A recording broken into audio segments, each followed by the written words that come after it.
Hi guys, Nicole Eichinger with Nutrition's My Life. So I was reading an article yesterday and it was talking about pre and probiotics, so I thought I'd share some of what I was reading about.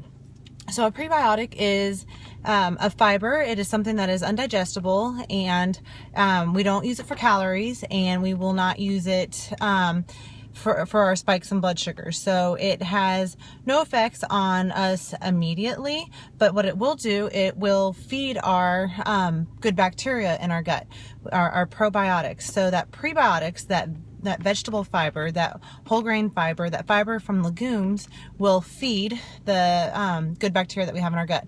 So we have about 2 pounds of good bacteria, and we need that. It is something that we have from the get-go. So we are born into this world, and depending on which way we came in, depends on what kind of gut flora we're going to have. So if we were born vaginally, we're going to have that lactobacillus, that good bacteria, and if we were born from a C-section, we're going to have a little bit different gut flora. We're going to have staphylococcus, and so staph bacteria in our gut, and so there's only going to be a small amount. And the way it starts to grow is through, we get oligosaccharides, a prebiotic, through breast milk, and infant formulas have picked up on this, and they also have replicated that as well. So that that is actually a prebiotic that starts to feed that good bacteria in your gut, even as a newborn on day one, and it starts to grow that colony that you need down there.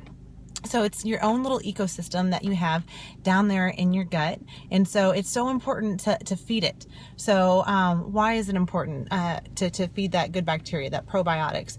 Well, if we don't, what happens is that good bacteria can start to kind of die off and be overgrown by that bad bacteria that can cause bloating, cause inflammation. And so that bad bacteria is going to start to take over, and that bad bacteria does not use that fiber to feed the gut. So that probiotic is that good bacteria will actually feed the cell walls of your intestines. So if it starts to go away, then what happens is that cell lining, it starts to thin out a little bit, and we're going to have some issues with it becoming a leaky gut syndrome.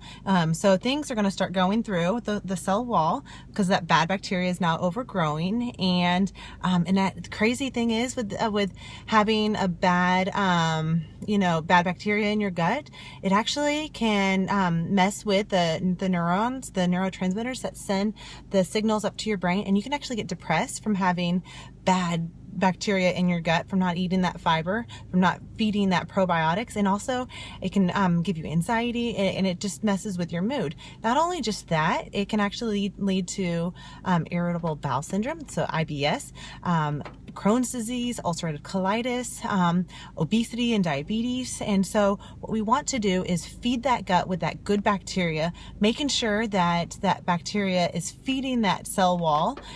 So how do we do that? We eat our fruits and vegetables. We eat those high fiber fruits, the berries, the apples, the pears, and we also can eat our avocados from the vegetable group, our broccoli. So there's all sorts of fiber that's going to feed that healthy bacteria, because that healthy bacteria breaks down that fiber and uses it as energy, and also breaks it down to feed the cell walls. So the more good bacteria we have, the more spaces we're going to have in our gut to catch that nutrients, not just the fiber nutrients, but the nutrients, your vitamin A, your vitamin C, calcium. So it's all these little villi, these little hair-like things in our gut that need to be there. So if they start to die off and start going away, what happens is, look, it's kind of gets a little bit more smooth, and that's where inflammation can go. We start malabsorbing.